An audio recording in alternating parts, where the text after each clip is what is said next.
Despite the renewed focus on Mideast peace, a recent IMF report concluded that barring a breakthrough in peace talks, economic prospects for the West Bank and Gaza are dim. How much more growth do you want to see on your stock exchange? Oh, maybe 200-300%, because it's undervalued because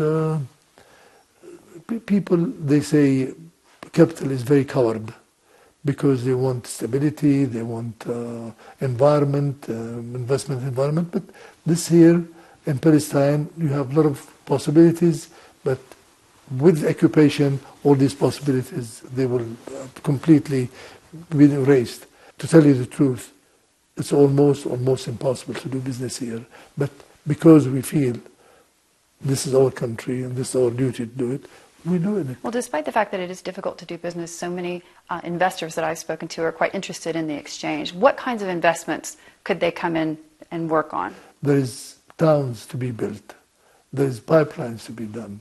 There is water projects to be done. There is maybe the country could do a 10 years plan, and spend maybe $300 or $400 million, $300 million, because the capacity is not there to do more. You could do between $200, $250 million every year for the coming 10, 15, 20 years. So there is a chance to do a lot of work if situation is normal. Under occupation, we preach to come, please come and invest, but it's difficult.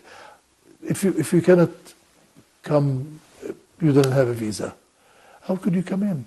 You have to have a permit from the Israelis. You have to get your equipment permit from the Israelis. Is very, very difficult. But we still say, come and try. And some people have resilience and they do it. When you look at the sovereign countries like Saudi Arabia, like Qatar, who have pumped money into the Palestinian economy, does it worry you the kind of influence these sovereign countries can buy? No, they're most welcome. We are open to any investment, to any people who will come and participate. So it never worries you that the Palestinian cause could be hijacked by other governments interested in some other kind of game? I tell you, that's a fallacy.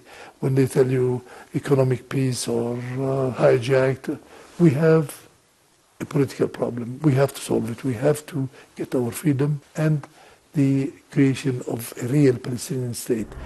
You know, there's no such thing as a free lunch. When Qatar was trying to develop its relationships with Hamas, the former Emir of Qatar, as you probably remember, actually visited Gaza and promised a lot of money.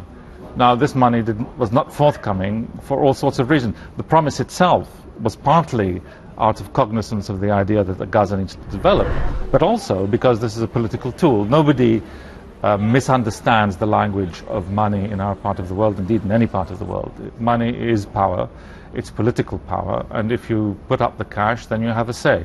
And the same applies to the Gulf in Palestine.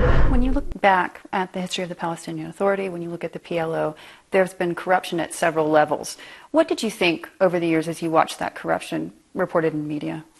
It's terrible. I don't like it either. But also, I don't want to blame everything on corruption, but you know, if you are occupied, you lose your ethics, you lose a lot of your values.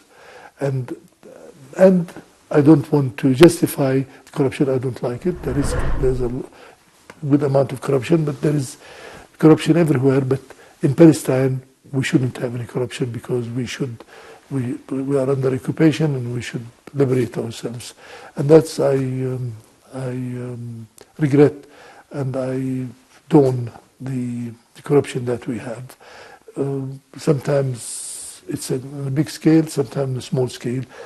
As far as I'm concerned, personally, I never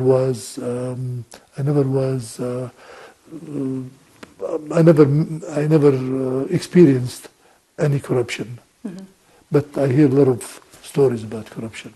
Did you ever have any qualms about investing millions of your own money into the Palestinian economy? You see, when we came in 1994, when we formed with dozens of friends, PEDICO, which is Palestine Development Investment Company, we came to help to build a state. We came to help the political process. So about 20 of us came and decided each one will put $1 million or $2 million, and we worked.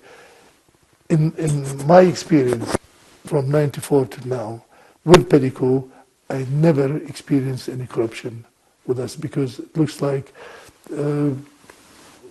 they go to people who don't have a cause. We thought we were very nationalist. We came to build the country, and we said we should not at all influenced by corruption. And this corruption probably started very small, and now it's much bigger than it was before, much larger, on a larger scale. But as a chairman of the board of this company, I never experienced any corruption. Coming up, what's the cost to the region, the economies of this region, if this conflict continues? A big volcano is erupting, and it will take everything away. more with Munib Al-Masri when we return.